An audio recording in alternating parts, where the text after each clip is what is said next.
ভালো করে জল দিয়ে ধুয়ে তারপর সিদ্ধ করে এখানে একটু হালকা। Hello guys, good morning, welcome to my new another video. আছে কিন্তু আমি দেখাবো আমরা কিভাবে কুলের আচার বানাই। তো এর আগে আমি ভিডিও দিয়েছিলাম মিনি ব্লগ, তো এটাতে মিনিমাম 35,000 ভিউজ গেছে। তোমরা খুব ভালোবাসা দিয়েছো, আমার খুব ভালো লেগেছে। তো আজকে তোমাদের আমি দেখাবো কিভাবে আমরা কুলের আচার বানাই। তো এ টু জেড মানে পদ্ধতি আমি দেখাবো। তো তোমরা দেখো আমরা আর কি কিভাবে কুলের আচার বানাই। আর আমার পিসি কিন্তু এখন কুলের আচার বানাতে ধরেছে, তা আমি দেখাবো। এর আগের বারও আমার পিসি বানিয়েছিল, তোমরা দেখতে পাচ্ছ। এগুলো সব আর কি আমাদের কুল। এগুলো প্রথমে ভালো করে জল দিয়ে ধুয়ে তারপর সিদ্ধ করে এখানে একটু হালকা লবণ তেল দিয়ে শুকাতে দিয়েছিলাম। আর পিসি কিন্তু এখন আর কি বানাতে ধরে গেছে।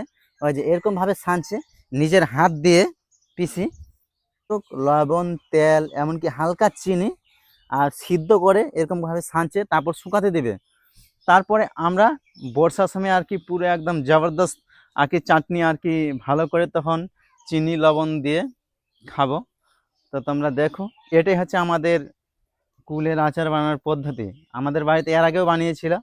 তো তোমাদের কিভাবে বানিয়েছিল, কিভাবে বানিয়েছে এটা তো বলেনি, শুধু বানিয়েছিল এটা দেখিয়েছি। তা আজকে তোমাদের আমি দেখাবো।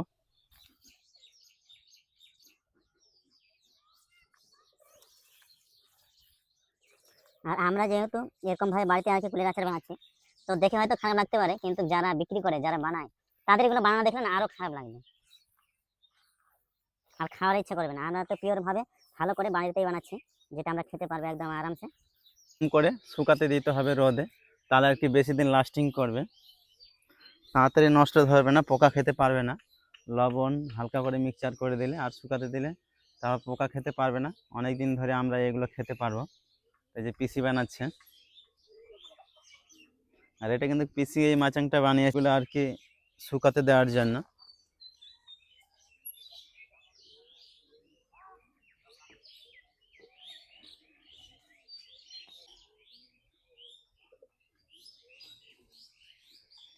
আর পিসি কিন্তু খুব পরিষ্কারভাবে বানাচ্ছে আমাদের এই কুলের আচারগুলো। দেখছে কোনো যাতে কিছু যদি না থাকে নোংরা টোংরা, তার জন্য প্রথমে ধুয়ে সিদ্ধ করে যেরকমভাবে শুকাতে দিতে হবে।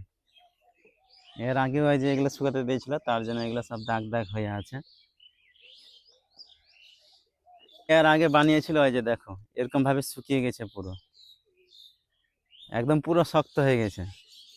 এগুলো ধর যে আমরা আবার গরম জলে সিদ্ধ করে তাও সে লবণ তেল দিয়ে আর এমন মশলা ঝাল দিয়ে আবার আমরা খেতে পারবো। যে দেখো পুরো শক্ত হয়ে গেছে, মানে কোনোদিন আর নষ্ট হবে না, থেকে যাবে 1 বছর 2 বছর। আমরা কিন্তু এগুলো বিক্রি করি না, জাস্ট বাড়ির খাওয়ার জন্য ঈদের বাড়ি আর কি দিয়ে দেয়, তারাও এরকম খায়, তার জন্য আর কি বেশি করে বানানো।